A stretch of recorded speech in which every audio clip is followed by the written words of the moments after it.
And so I wanted to create this company that supported Palestine, supported Palestine, supported our cause. And I threw a lot of ideas to to my wife.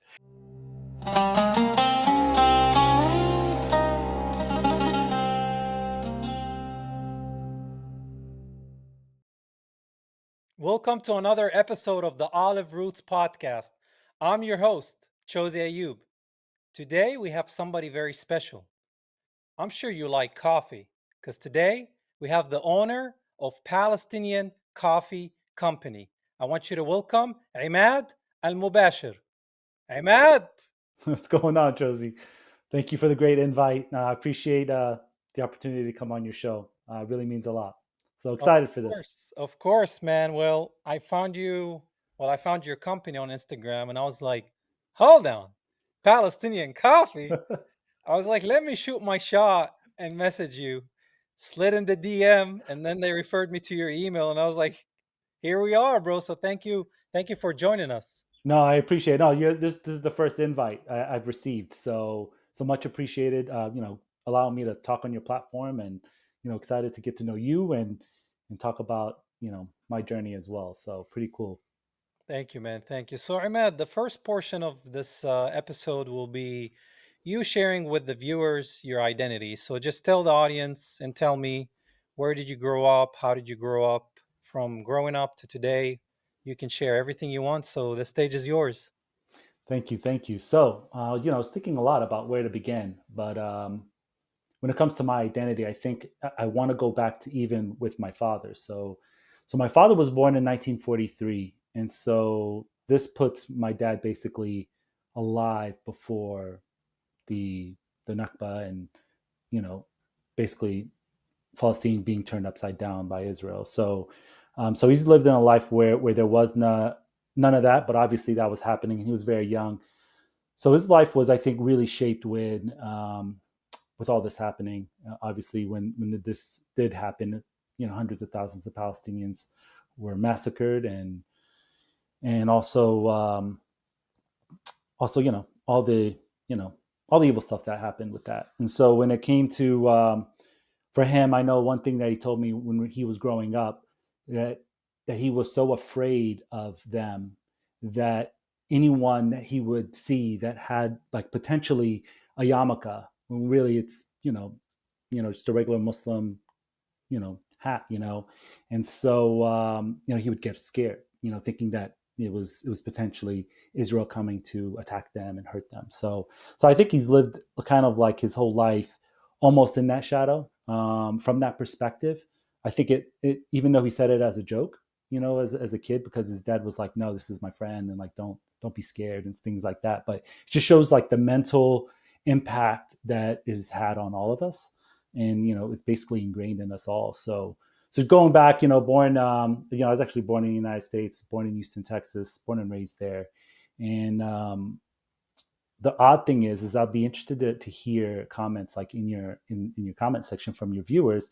Is anyone has like kind of gone through the same experience? But for most of my life, because of that fear, my parents told me that when people ask you, because my name is unique, so I didn't really look different than anyone else growing up, to be honest. I didn't feel like I looked any different than anyone else, but my name obviously was different. So when people would ask me where I was from, I didn't know, obviously growing up as a little kid, elementary school specifically, what do I say back? Where exactly am I from? What religion am I, and things of that nature.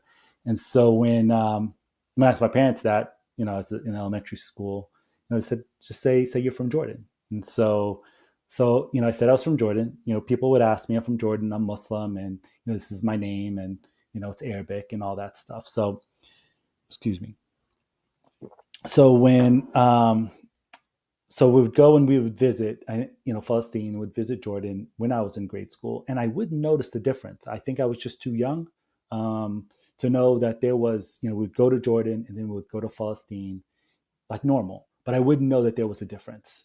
And so in high school was the next time, basically, kind of mature, obviously, was able to, 16 years old, self-aware and things of that nature. We go to Jordan, and then, my parents talking about, we got to go to Duffy, which is basically the term that we would call it. And so when we went, Jordan's nice and all, and but there's nothing like Palestine. And so we went to Jordan, we went to Palestine, we went through the Jisr. I don't know how do you ever go to Jordan? Do you do that by Yeah, chance? I've seen how people go through the bridge, but so you go through Jordan to get to Palestine. Yeah, See, since I live in Jerusalem, I can go through Tel Aviv. I see. Okay, okay, Yeah, but I know the trip from Jordan to Palestine through the bridge, the Jisr, to the yeah. West Bank, Al-Duffa, it's a journey. Yeah, it's a journey. It's a journey. It's an all day process, especially at the busy times. And so when I went through it and I started to see all the soldiers, I started to see all the Israeli flags. I was like, Mama, what is this? And I would actually have to go with my mom instead of my both of my parents because my dad left before 1967. So I believe there is a rule where he can't go as a Palestinian; he has to go as a tourist. So he would always go through the tourist way, and we would have to go through the Palestinian way, and that would allow us to maintain our citizenship and our jinsiyah, so to speak, our passport. And so we had to do that for a certain amount of years. I think that law is abolished right now. I think you don't have to go every 6 years, but at the time you had to go at least every 6 years to maintain your passport, Palestinian passport.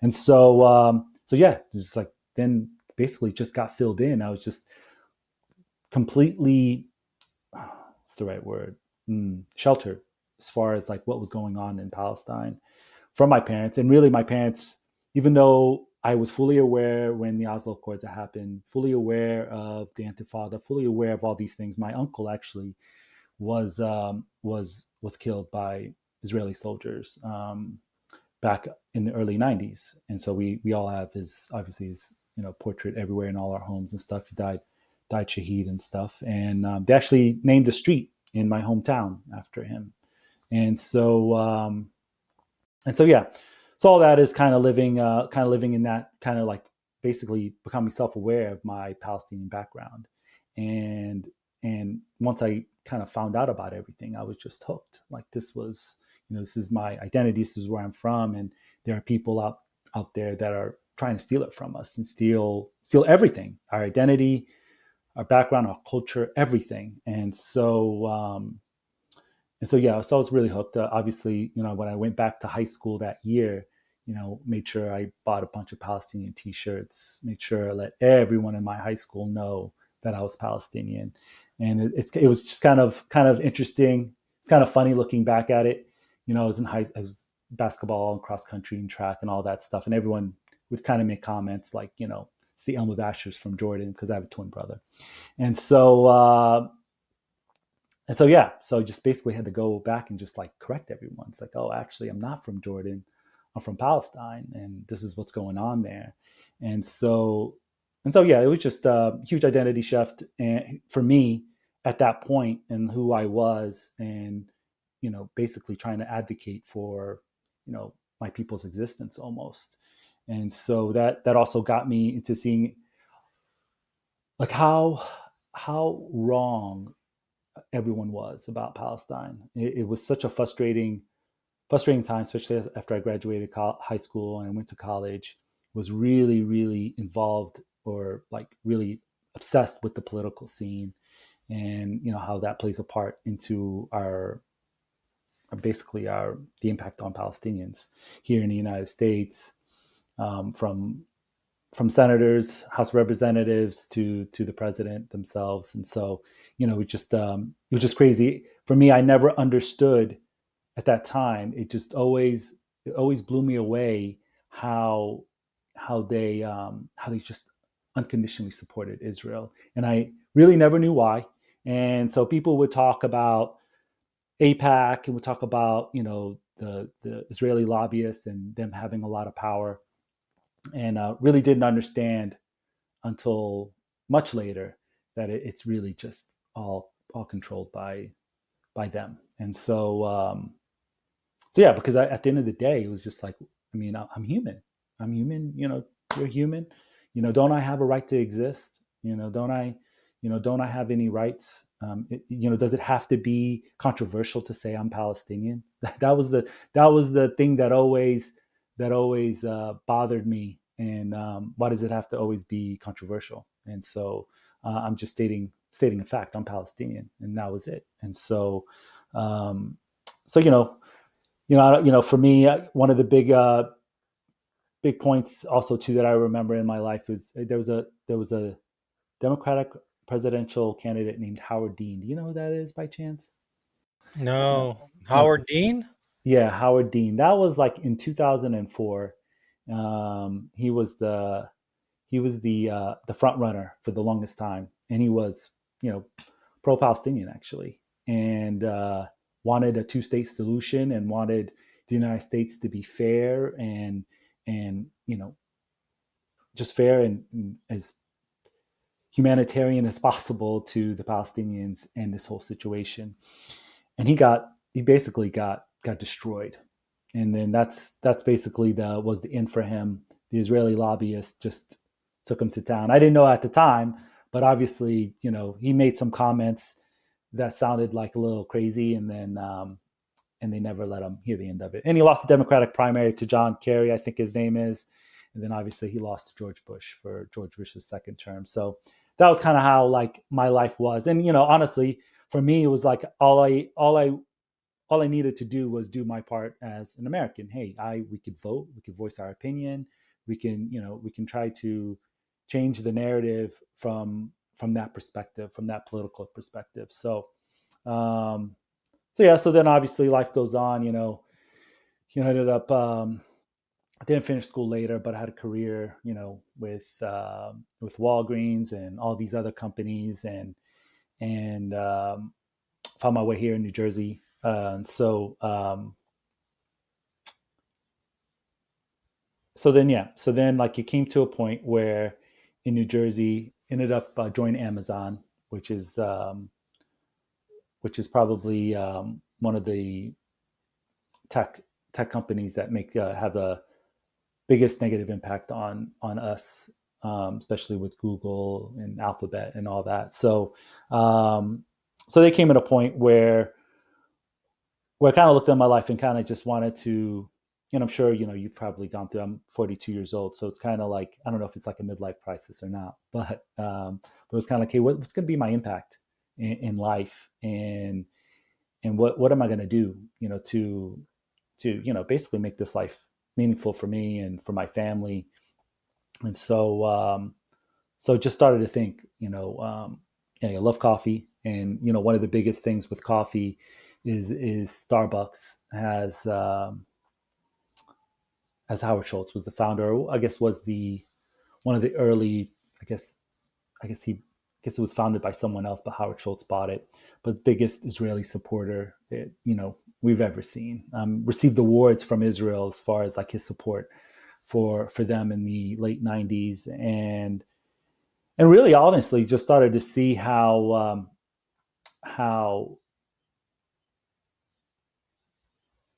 these other companies, I don't know if you like familiar with the coffee industry, but there's companies like Grounds and Hounds and all these other companies that support pets, dogs, firemen, policemen, cats, all these things. And so for my hatred towards Starbucks, and me wanting to support Palestine, and really I love coffee, but I didn't know it at the level that I should know it, or I know it now, and still learning. Like I still have a lot to learn about coffee and all that stuff, but I'm learning, and I think wanted to create something. And at that time I started it in 2021, and if you remember, I mean, really, Palestine was not in the news, was not really being talked about, was not front and center. It was, there's a lot of people talk about before October 7th.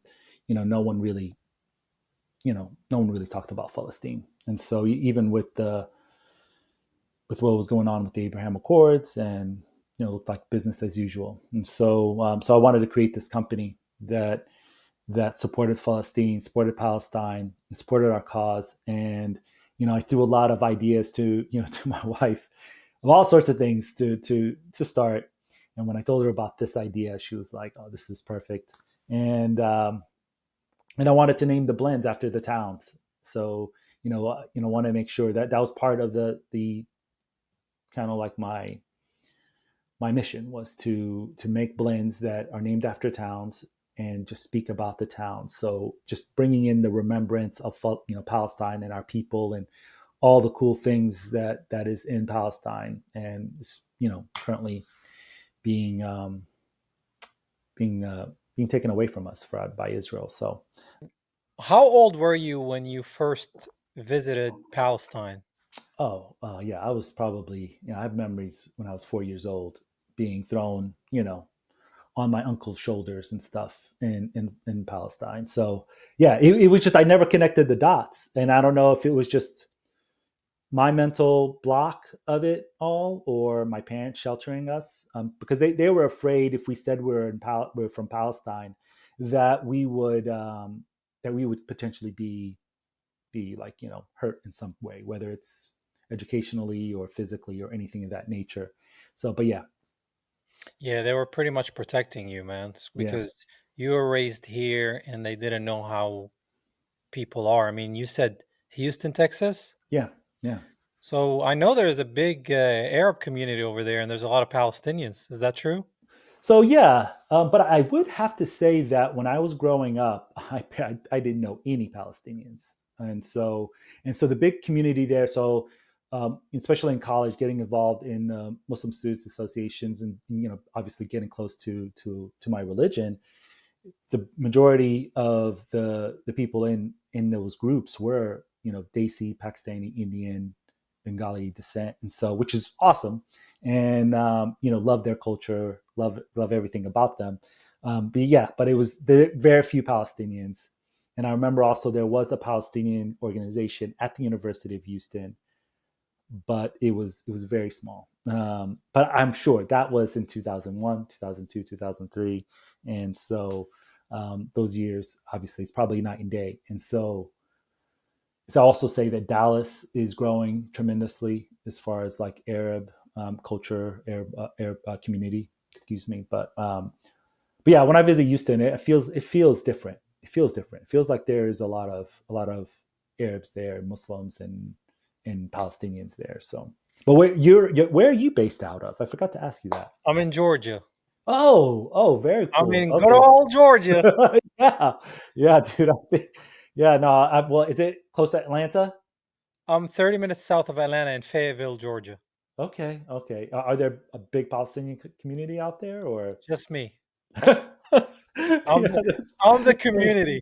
yeah, that is too funny. That is too There's funny. a Syrian guy that I know, a Lebanese guy and his family, and that's pretty much it. Just the Levantines, you know. Okay, okay.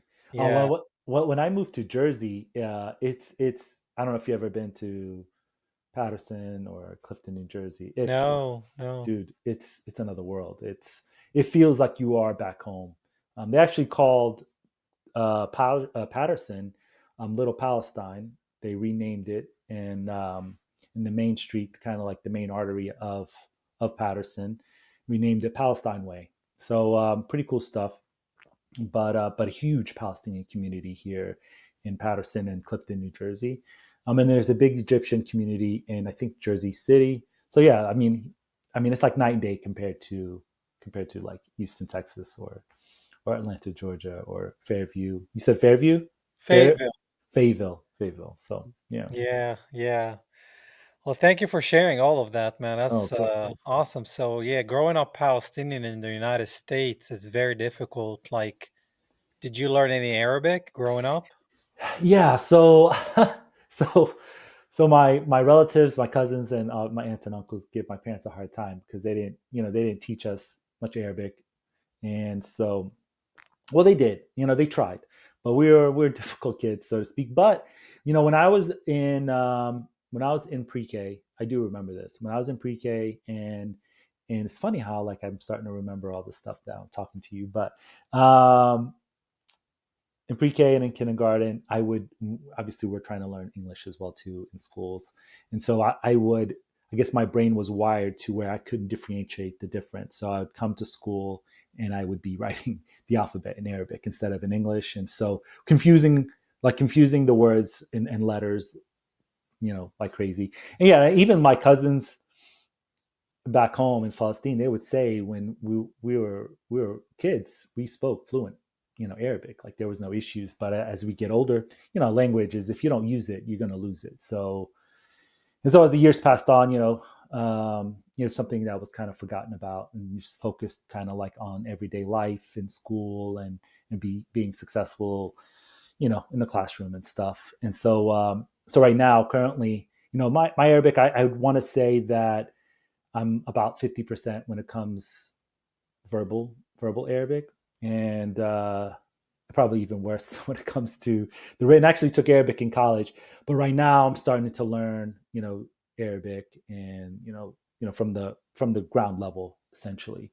And as a Muslim, I need to be able to read and pronunciate the words in the Quran and in prayer and stuff. So that's like been my biggest focus right now, and so it's pretty exciting. It's difficult, but nothing worth it that isn't hard. So just got to keep trying day by day and learning.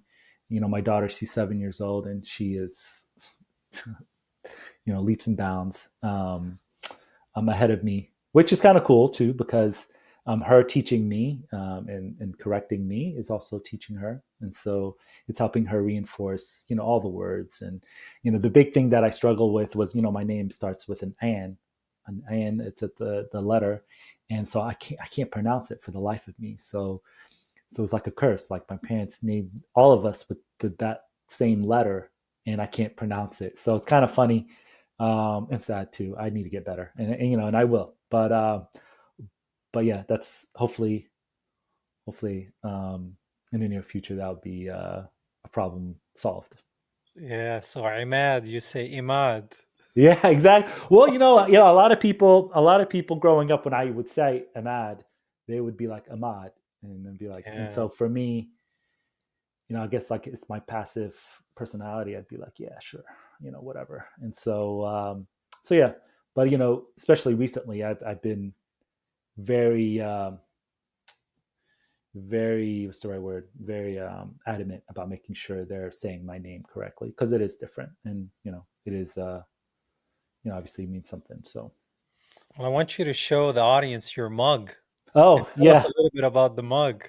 oh yeah. So this mug. So my wife also, she actually designed it, but it's a Palestine mug. Obviously, with Starbucks, they don't have, they have these destination mugs. So a big play on that. Except that this one is Palestinian coffee. But yeah, I wanted to design something for us. And it's been it's great. It's beautiful artwork. My wife did a great job, and so obviously we can't say that that it wasn't inspired by that company, but wanted it to be one for us. So yeah, love drinking from it. We also have other cups too, but this one's obviously my favorite. And so yeah, That's beautiful, man. That's yeah, beautiful. yeah. Thank you. Yeah, let's move on to the second portion of this episode. I would love, you spoke a little bit about your faith, but I would love for you to share with my audience your faith journey. Obviously, you grew up in the US as a Muslim. So, talk to me about that, since there's not a lot of Muslims probably in your school. So, tell me about your faith journey. Was it challenging, and where you are today with the faith? Yeah. So I think yeah, it was definitely very different, and it was odd, growing up where I was the only Muslim in my neighborhood, only Muslim, one of the few Muslims, especially in elementary school, middle school, and high school is when I started to meet more Muslims, um, and so I think the the benefit that it really had on me was some of the societal norms in this country. Obviously, some of the stuff is drinking and all this kind of stuff, and I would see classmates doing it, but for me, it was always something where, hey, it's okay that they do it because it's allowed, but in my religion, I can't do it. So I think like being different kind of helped me in a way where made sure that was not lines that I would cross. And so So it's kind of like it protected you from all those things. oh yeah, and so even like in my senior year, people talk about prom and things of that nature. It was always like, oh no, I don't do that. And so when I would tell them, a lot of people would actually be admired by that. Like they respected that, even though it was completely different faiths, different backgrounds. But yeah, it definitely helped me throughout my high school, and then in college is when I started to meet more Muslims and really started to like get back to really knowing the religion and the faith, going to the mosque on a regular basis, going to events and trying to really just know the community and be a part of the community from a Muslim Students Association perspective at the university. And even though I didn't like, and also like took Arabic in college too and stuff, so just wanted to like try to get as close and more knowledgeable as far as I can in the religion. Even though it's knowledge is infinite almost, like it's you just got to always keep learning. And then like kind of life happened, and started my career with Walgreens and um, with Amazon Logistics, and then Amazon Fresh kind of went, where it wasn't so much. It was like a point in time where it was especially when I first moved to Jersey, where it was like kind of like non-existent. And so and then so right before like I met my wife, I actually just kind of started to like snap back into it. And it was a long time since I went to the mosque and I prayed. It just started to slowly pick that routine back up and trying to get back into the faith. um, and so yeah, so that's kind of like what kind of led me in this direction right now, as far as where I'm at in my faith. And I think just even though there's I'm really behind as far as what I as far as like learning Arabic and kind of memorizing the Quran and stuff. There's you just got to keep trying and keep going. So that's been my number one priority, really. My wife, she's great. She knows Arabic. She's actually from Lebanon, and she's helped me out tremendously. And we help each other out now. So there's a lot to learn. My biggest kind of passions is history. So I love learning about Islamic history, Palestinian history, and even the history of the United States as well too. Like it's also fascinating for me. So I have my kind of passions and my strengths, and I try to kind of pass it on to my wife and my daughter too. So, and vice versa. So it's give and take.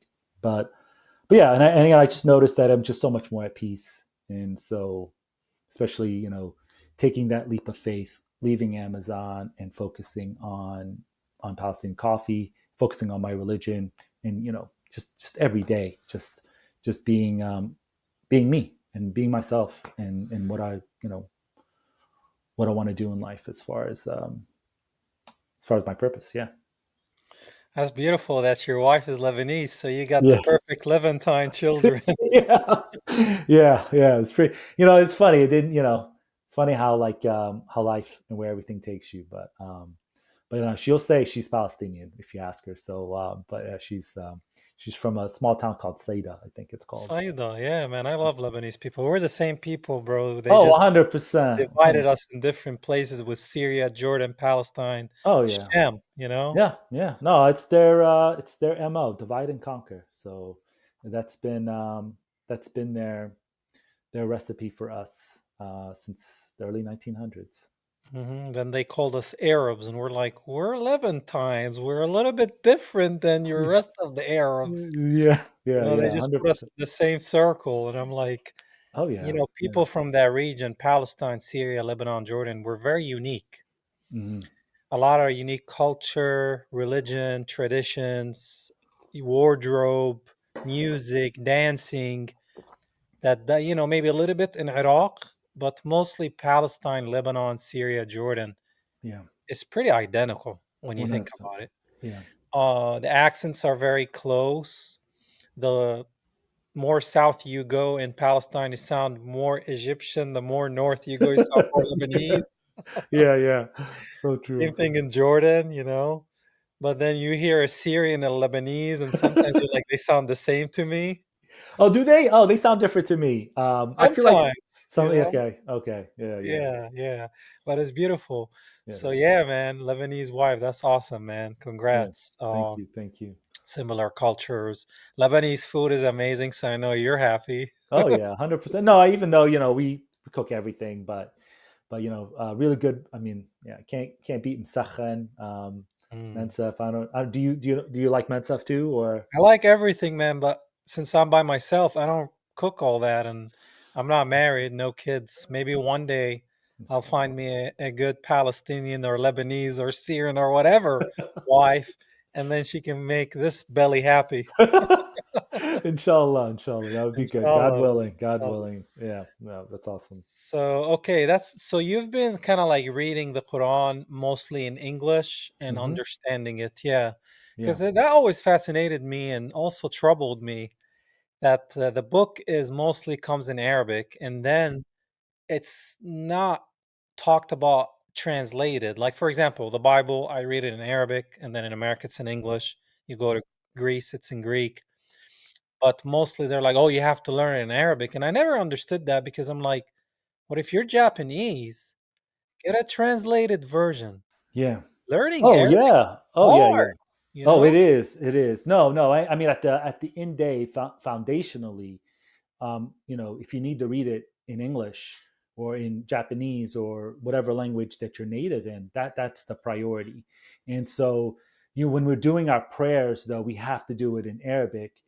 But I know for people that are just new to the religion and things of that nature, you know, for the first time, it's okay to, I believe, to read it in English. But at the end of the day, they could read a transliteration of it, and Yeah, I mean, why wouldn't God accept their prayer in their tongue language?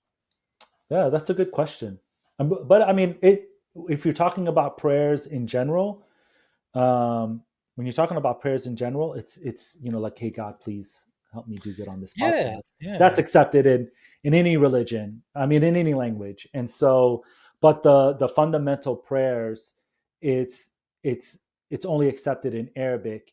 And one of the biggest reasons was when you do translate the Arabic language to any other language, there's going to be misses, and I'm sure you noticed it too when you read the Bible in Arabic and then you read it in English. There's some words that are just a little bit different, and so that's the biggest reason. The keep the Quran um, as pure as possible is the approach. And hey, I'm definitely no expert, so so so I know them. Anyone that obviously, if there's anyone that could correct me in the comments, that would be Yeah. great. No, I Yeah, think, to me, it's like if I want to, let's say I'm atheist and I want to learn a religion, yeah, and let's say that religion is in Spanish, yeah. Hmm. and I live in Japan. I Hmm. don't speak Spanish. Yeah.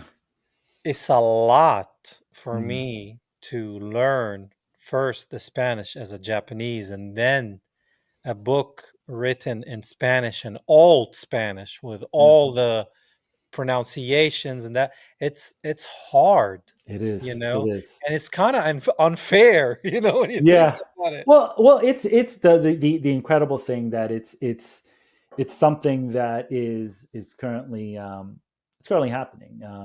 People are doing it, and it for some people, when they make it a priority, and especially when it comes to religion, nothing is unachievable. So it's pretty cool to see. I mean, and it's kind of cool. You've got all these non-Arabic speaking countries that like Indonesia, and non-Arab Muslim countries like Indonesia and Pakistan and Bangladesh. I mean, that know Arabic better than me, which is pretty incredible. It's crazy how that one little thing has brought the Arabic language kind of like 2 billion strong, kind of in the front and center forefront, where you have to learn it in order to preserve its its authenticity, so to speak. But the just to go back on that though, um, growing up too, I remember we had English Qurans, but the translations were in like this old English, and it was so difficult to read. And I think one of our scholars has made a comment about it. That was like probably one of the worst translations because it's like "thou art shall not," steal. It's like, what am I reading here? Doesn't it's not doesn't doesn't It's like correlate the or. King James version of the Bible. Oh, is it? Oh, okay, Old English, and you're like, okay. "Wow, okay." Some people, it's heavy English, you know? Yeah, yeah. Oh, it's difficult. It's I guess Shakespearean English. I'm not sure if that's correct. If that's Yeah, correct, it's but kinda like that, yeah, yeah, from that era. I wish, because, the Old Testament of the Bible, it was written in ancient Hebrew, not modern Hebrew. Modern Hebrew is a made-up language. Ancient Hebrew is dead. It's old. We're talking about 6,000 years ago. yeah, yeah. Has nothing, no connection to modern Hebrew, by the way, Okay. if you didn't I, know. I didn't know that. What's the? Modern Hebrew was created in the 1800 by a Russian, and he stole the language from Arabic, infused it with Yiddish, Aramaic, and Latin. What? That's why when you hear them speak, some of the words sound like Arabic. Yes, yes. Oh, of course. Yeah. That's what they did What was the purpose? This was in the 1800s. What was the because purpose of they're it? Ashkenazi. They're not real Jews. Of course. Yeah. They're No, converts to a religion. They're not from the land. right, right, right. That's why they Eh, wanted to create an identity. Hebrew was kind of used for prayers, kind of like Arabic was used for Islamic prayers, mm, but they created something else and forced it as a spoken language on the oh. Israelis. Yeah, yeah, right. Yeah. That's why Yeah, they yeah. can't pronounce the letters. Right, right. Yeah, yeah. Hamas and Yeah, they all this say stuff. Hamas, Yeah, and they yeah. say, like, you can't say your name. They can't say the either. Yeah, okay. Be careful. Hey, dude, you just made me think. Like that's scary. Yeah. So Be I careful if better. you say, "Oh, what's your name?" Emad. They're like, "Oh, hold on. Where's your tiny hat?" Oh yeah, yeah, Yeah, and they yeah. can't say they can't say ha, they can't say ra, so they say Really? ra. Oh, really? Israel, Israel, Oh, I didn't know that. like French. Okay, okay. Well, I mean, they are Eastern European. I mean, I didn't know any of this until one of my old accountants. He's an atheist now, but he grew up Ashkenazi Jew, and he told me the whole background and essentially just went back to the foundations of Judaism is that you can't convert to the religion. So he I guess he kind of has his own moral dilemma kind of as far as identity is concerned. But yeah, so but it scratches the surface as far as like what where the background is, and what it all entails. But it seems like a lot on that. Yeah, yeah, like these, 80 more than 85% of worldwide so-called Jews are not real Jews. They're Ashkenazi Jews that converted to a religion. Yeah, So they're yeah, not Judeans, they're not Yahud yeah, from yeah. Yehuda. Right. No, I knew that too, but yeah, it's Yeah, pretty. But the everyday average person in this world probably doesn't know that. doesn't know. This was a total European colonial Project. operation Yeah. project. Yep. So they So were Khazarian from the Khazarian Empire, Khazar. yes, yes, yes. He told me this. He told me this. This is coming back So to me. he Yes, told you that. yes. He Wow. told me. Yeah, he told me all of this. Yeah, he told me. I mean, it's and he even told me how they got into kind of like in positions with power and with influence and money is because of usury and the Christian faith in Europe. Obviously, they can't be, I guess, behind it, but they could use it, and so they were put in that position. But this is what he told me. Obviously, That's feel true. free to correct. Yeah, It's yeah, usury which is unaccepted in Christianity or Islam. yeah. Yeah. So that's why when Jesus went to the temple, he was whipping them. Hmm. Why? Because they were charging interest, Oh, okay. usury. They were I didn't know selling that. and buying in the house of the Lord, the Hmm. temple, Hmm. tabernacle as it's called, and he whipped them and he Okay. flipped tables. Nobody likes Ooh. to talk about that. You Okay. know, he showed not the lamb, the lion, right? Because Hmm. Hmm. he was very upset. He's like, "This is the house of the Lord. It's the house Hmm. of God. What are you doing here? There's Yeah. Gentiles coming to join the covenant to sacrifice animals. That's way before Yeah. Jesus sacrificed to us Christians. Yeah. So he came and he saw that they're charging Gentiles interest on the cattle. Oh wow. Oh So wow. let's say a Judean, a Jew was paying $100, 100 shekels or Hmm. dinar, whatever it Yeah. was. I think it was denari back then. Yeah. Um, so he was paying 100 dinar on a goat. So a Gentile had to pay 120. Oh wow. So they're making Wow. money That's crazy. out of That's the crazy. Gentiles. And Okay. Judaism as it stands today, it's a religion created to rebel God because it's a supremacy religion. They Hmm. call me and you goyim. Okay. Goyim means Gentiles, Okay. non-Jews, Okay. And that which is the also means the cattle. term. So is that the term? The term is Gentile means non-Jewish. They call goy for one person, goyim for plural, Okay. or goya for a female. Okay. And goy, when you go down the rabbit hole, well, Hmm. holes, many holes, you'll find out that it actually means cattle. Okay. Oh So wow. we are cattle Cattle. to them. Yeah. Wow. So you Wow. see when they're killing all the people in Palestine, Yemen, Lebanon, Hmm. Syria, they're behind the Syria stuff. Oh, 100%. Soon maybe Jordan, Egypt, who knows, right? Yeah. When you see Sudan, they're probably behind that. Congo, they're Yeah. behind Yeah. a lot of stuff. So Yeah. when you see that, you're like, that's why they're doing that, because they don't even believe we're equal and we're Hmm. subhuman, Of course. Of course. you Of course. know? Oh, when you hear, you know, they're talking heads, I guess, Mark Shapiro or Mark Levin and Shapiro and all these guys. I mean, when they reference us, they don't care. We're you know we're non-human You're basically. goy. So Yeah, like we're going. Yeah, it doesn't even even matter. the rabbis, some of those rabbis, those extreme rabbis, Yeah. they call us non-humans, Yeah. Yeah. you know? Not like calling you like non-believer or atheist or whatever. No, no, no, like you're not human. Right. And Right. that's the Yeah. problem with that religion when it comes down to it, because I'm sure there are 50, if there's 85%, 85% of Ashkenazis that are doing this called the Talmud. Hmm. Hmm. They don't follow the Torah. They follow Yeah. something called Talmud, Yeah. which calls us goyim and makes a mockery of Jesus Christ, by the way, if Oh, you I didn't didn't know. know that. No, I didn't know that. Okay. Yeah, they say that Jesus was a bastard, his mom is a whore, Oh about wow. Mary. Oh She wow. slept with a Roman soldier called Pantera. He's the real Oh, father of Jesus. what? And he Okay. went to Egypt to learn magic. That's why he was doing all the miracles. Oh my God. And he's burning and boiling excrement and semen now. Wow. تصور, imagine. Yeah. Yeah. Yeah. This Oh, is what these people believe. And people call them God's chosen people. yeah. It blows me away. Blows me away.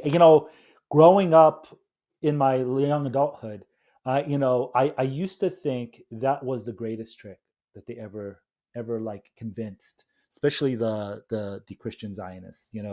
How could they think that someone besides them is God's chosen people, and no one else is, you know you know given the grace or the The love, the the love. the love, yeah, the love of God and all that stuff. It just blew me away that they would think it's like it had to been somehow manufactured by Oh, them. yeah. I mean, think about it, man.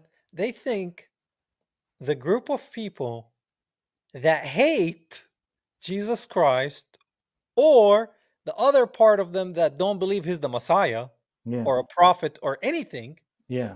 where Muslims believe he's a prophet, he's a Messiah at least, Yeah. Yeah. right? Yeah. Yeah. And you have to respect Jesus as a Muslim, Oh, right? 100%. Yeah. And he's coming back. Yeah. Yeah. Yeah. So it's interesting that they're supporting the other group of people that deny Jesus Christ, Right. blaspheme Jesus Christ, and are waiting for their false Messiah. Right. Right. And that used to drive me nuts, man. And Oh they're like, man, dude. "Yeah, Islam, Islam." And I'm like, "Bro, Muslims believe in Jesus too." And they're like, "What?" I was like, "Well, we have our differences, but at the Yeah. end of the day, they're waiting for Jesus to return." Right. 100%. And when he does return, this is the crazy. Think about this. When he does return, we're all going to be one religion. We're all going to be following Jesus. So Yeah, it's he says he's the truth, the way, and the life. And I believe instead of us killing each other and dividing each other, let's just wait till he comes back and yeah, find out. 100%, 100%. I'm not Yeah. God. You're not God. Yeah, no, I mean, yeah, I agree with you 100%. I mean, at the end of the day, which I do think, the at least, from my readings and my background, that I know that that all this was, started to learn, like, manufactured basically by the Schofield. You ever heard of the Schofield Yeah, the Bible? Schofield Bible, man. Yeah, and basically it was just like an aha for me, like, oh, that makes sense. That's it doesn't seem logical. Where did this kind of come up from? And so it's pretty interesting, learning about Schofield and his background just recently.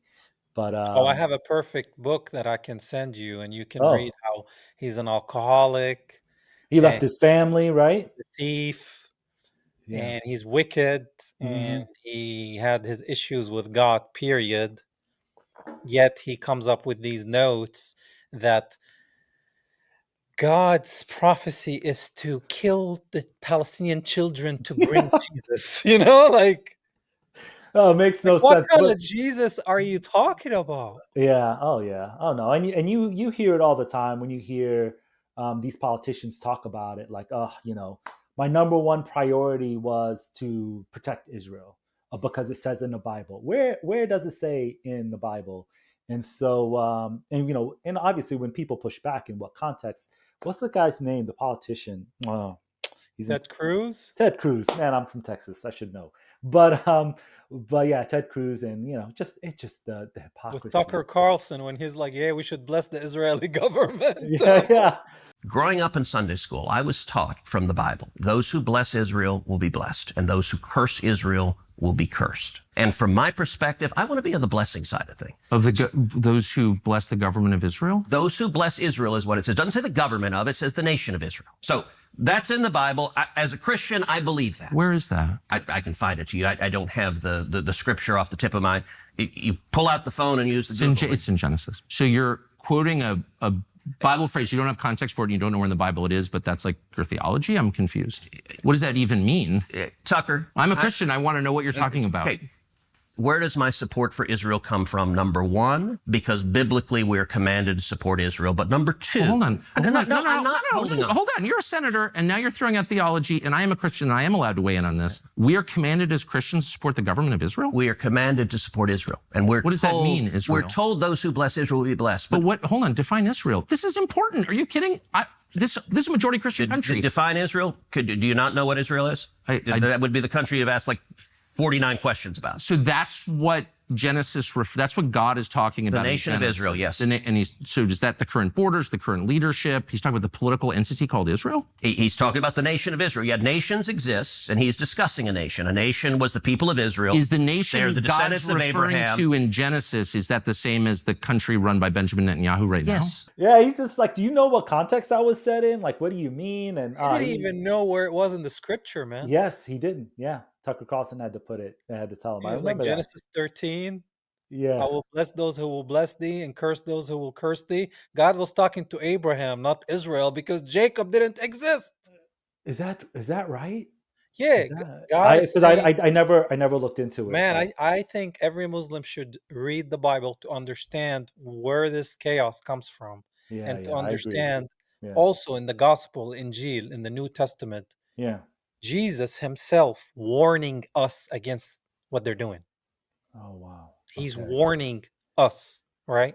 And so And what does he say? Like what does he say exactly? so in the Old Testament, when God is talking to Abraham, Mhm, he's telling him, I will create many nations from you, which he did. mhm, And I will bless those who will bless you to Abraham, and I will mhm, curse those who will curse you. mhm, Abraham was not married yet. He didn't have Isaac. He didn't have Ismail. mhm. There was no Hajar. There was no Sarah. There was none of that yet. Oh, okay, So he's okay. talking to him, I will bless you, Ibrahim, right? Oh, mhm, To Christianity, the seed of Abraham in the New Testament is fulfilled in Jesus Christ. mhm. That's the ultimate seed. So But when he says but the all of blessed, them, but all of them are from Abraham, yeah, right? yeah, Yeah, yeah, yeah, exactly. yeah. Like David, Moses. To Christians, since we follow Jesus, Mhm. that's the seed we're focused on, Yeah. Okay. right? We're not focused on Abraham. We're Mhm. not focused on David, Isaac, all that. We understand that all the stories had to happen for the lineage Right. that was given the Messiah, right? Right. Right. Jesus Christ. So so that's has nothing to do with Israel. And Israel was a person called Jacob, Mhm. right? Yeah. Yeah. Yeah. Mhm. He wasn't born yet. He Right. wasn't born. Mhm. So fast forward to the warnings in the gospel from Jesus Christ. Yeah. In John, Johanna, okay? In John, Jesus goes to these Pharisees that were charging interest in the temples, Yeah.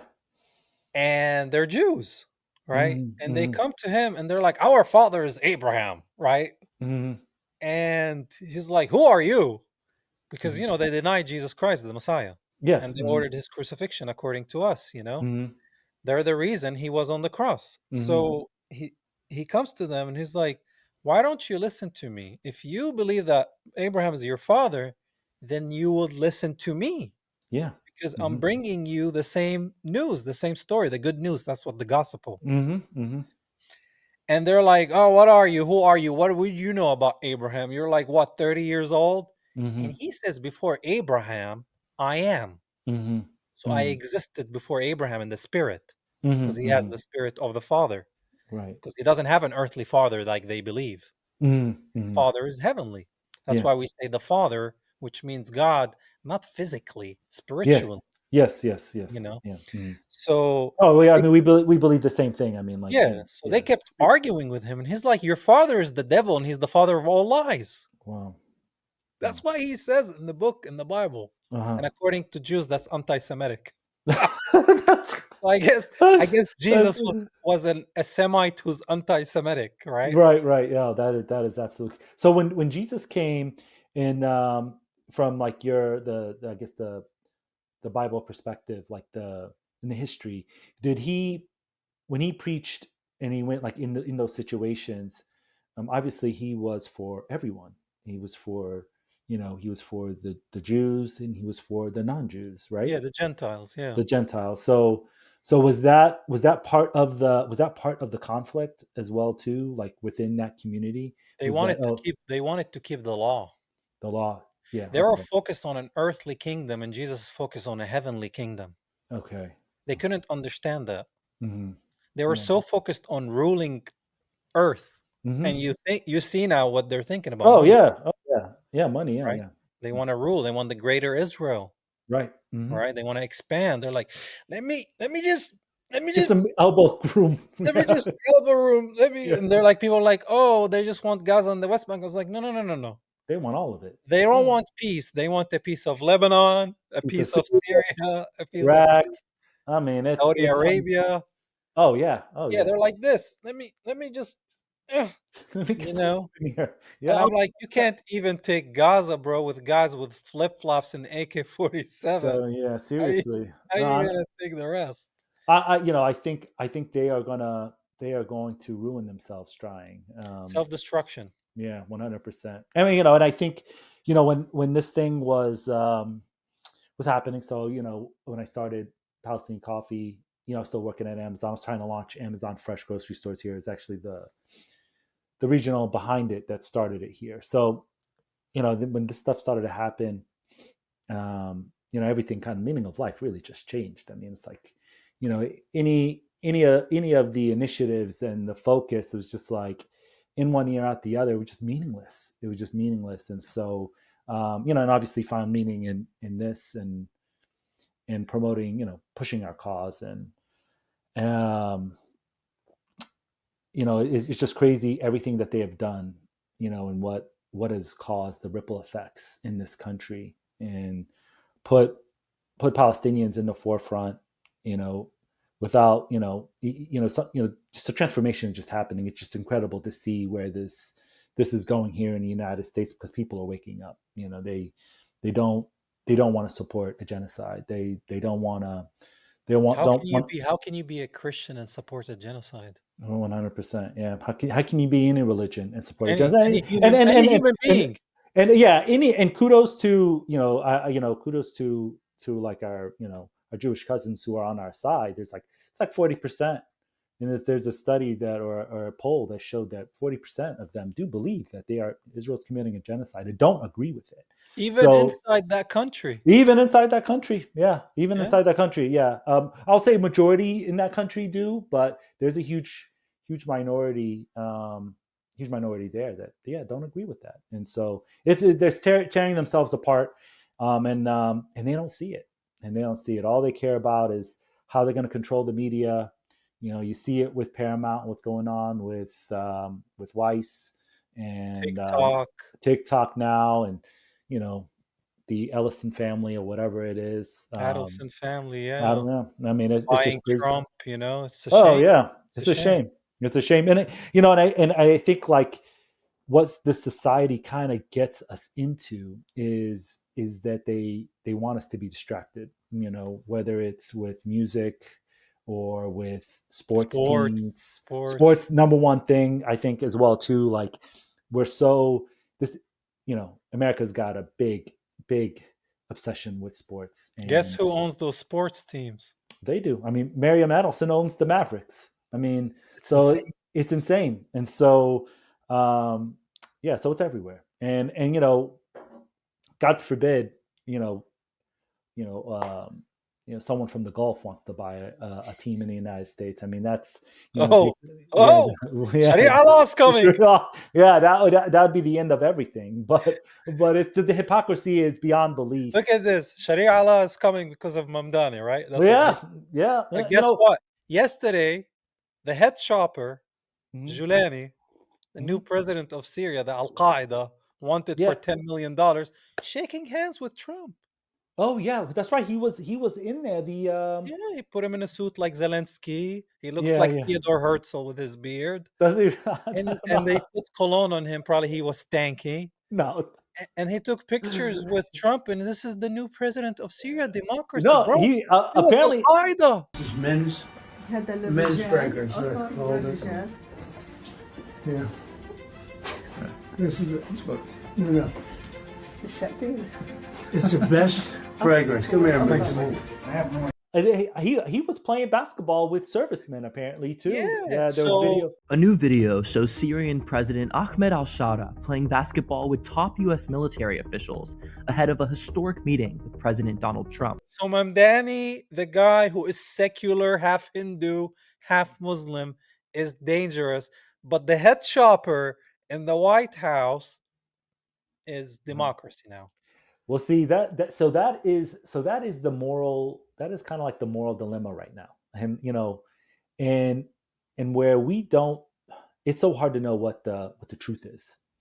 They're obviously a lot of bad things have happened in Syria, and both sides have done horrible things, but we're just at a time where we kind of don't know the full picture. And what's happening, which is something that we should all take into account. Like what is really going on behind the scenes. And obviously Israel talked about regime change. Syria was on the list, and so it's done. Yeah. And so Syria, man, they ruined Syria. They talk about Bashar all they want, man. ISIS took over Syria and start killing every minority, and then if you are Muslim Sunni, he will kill you too if you're in his way, because those people are animals. No, I did not know. I to be totally honest and transparent, don't know the history and what has happened in the last. I know it's been just utter devastation and killing. Yeah, like they just killed so much people. They went to Ma'lula, which majority Christian Syrians, and they went to start executing people. Then they went to the Alawites, then they went to the Shia, then they went to the Druze, and then the Druze were supported by the Zionist state because there's Druze there. Oh, And right, in the Golan Heights, right? yeah, so there was so Mhm. much chaos, and then you start going down the rabbit hole and see who funded those militants for the coup, the regime change. Yeah, Israel, America, and Turkey. Turkey. Well, Turkey wants their influence. Turkey Turkey, wants land too. yeah. Oh, yeah. Oh, of course. I Wanted the mean, Ottoman Empire. yeah, yeah. Let me Of get. course. No, they want their influence. I mean, dude. I mean, I don't. Yeah, they're just like everybody else, essentially. I mean, it's Yeah, clear. But nationalists. going back to Mamdani, I think if the Democrats want to win the No, presidency, we're done. We're done with the two-party system. Don't oh yeah, fall in we're the done. trap. I don't want to fall in the trap, but if anyone wants to win, they need to look at Mamdani's blueprint. That's the blueprint. You America don't need first. America first. You don't need to support Israel, and you can still win.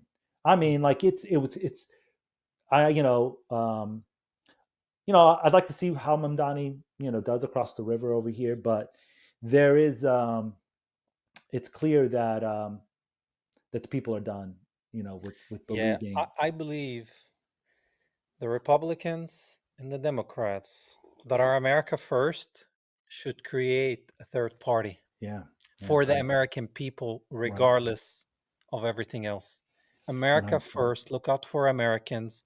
You want to make it a Christian nation?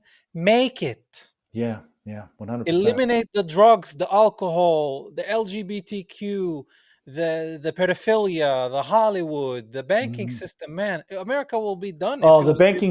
banking system is where yeah, 100%. Yeah, I mean, if it's kind of crazy to think about all that, but I mean, yeah, there's so much that it could be done, and it's crazy how you do see a unity between, the America First on the left and the America First on the right, and how like they're kind of finding solidarity towards each It's other. beautiful. It is, and it's just basically, and even though there are differences, Of clearly, right course. and Of left, there are course. differences, but they're finding that they're not they're not deal breakers. And that we can come together to make America great again. Like everyone talks about. And so yeah, so I do think that you're seeing some things that, although this is like the biggest catastrophe in our history, that after the Nakba especially, that it is generating change and opening people's eyes for the greater good, and God works in mysterious ways, and he they could have their plan. America, the neocons and all these guys, the Zionists, can have their their plan, but God is the ultimate planner. So we'll see what happens. Amen to that. Well, tell my audience and my viewers where they can get your coffee. Give them your social media and website as well. Yeah, sure. So online only. Right now, we do have a couple partners that we sell across the country, in New Jersey, LA. I think there was one in Georgia as well too, if I'm not mistaken. But PaliCoffeeCo.com or PaliCoffee.com is our website. PalestinianCoffee.com also takes you to our website, and yeah, we ship. Wow, you are able to find PalestinianCoffee.com? Yeah, I was. Yeah, yeah. It was great. Yeah, Palestinian coffee. Yeah, so that was part of it too. So Pali Coffee and PalestinianCoffee.com was available. So yeah, so I was grateful for that 100%.